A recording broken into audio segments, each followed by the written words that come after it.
Alors aujourd'hui, je souhaiterais vous parler du rôle qu'un gynécologue obstétricien a tout au long de votre vie et quand est-ce qu'il faut aller le consulter.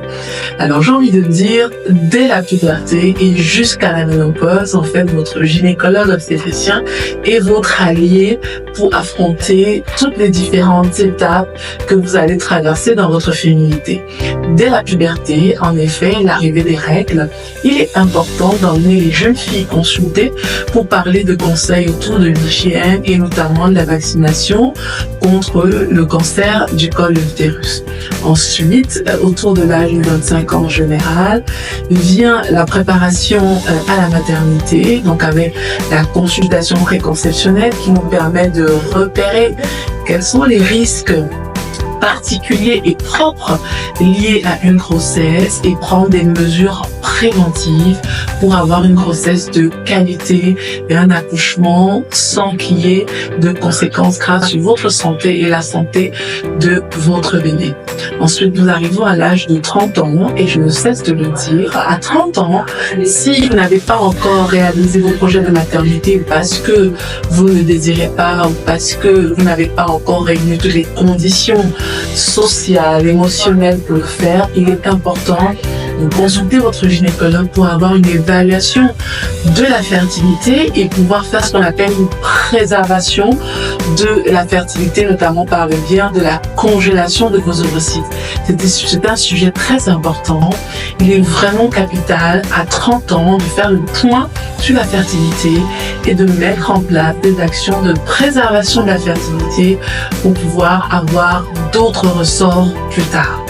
Ensuite arrive l'âge de 40 ans où là, on est dans la prévention des cancers gynécologiques, notamment le cancer du sein, le cancer du col de l'utérus. Vous avez compris, la prévention qu'on commence dès la vaccination à la puberté, ensuite les premiers frottis à l'âge de 25 ans et la surveillance. Et ensuite viennent les cancers de l'endomètre, des ovaires. Donc ça, 40 ans, c'est le point prévention cancer. Ensuite, on entre en zone trouble, c'est la périménopause. Zone qui est parfois très peu considérée, des symptômes qui sont pourtant très embêtants dans votre quotidien, mais qui sont souvent minimisés ou pas identifiés comme tels.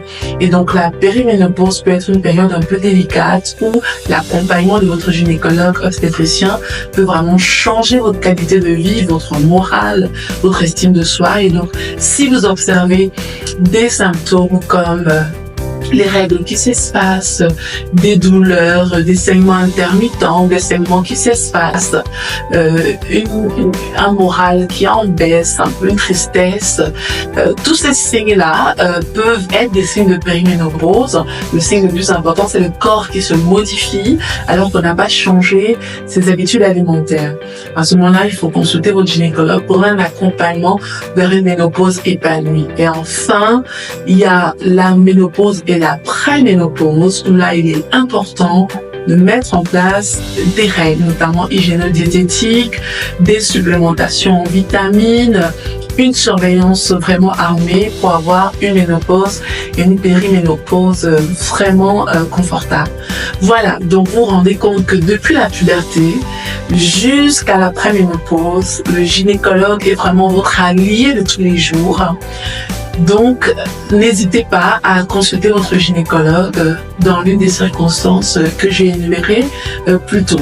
Si vous avez besoin de conseils, d'astuces, de sujets qui vous passionnent, n'hésitez pas à consulter notre page AfriqueMed. Vous avez les différents contacts qui s'affichent en bas.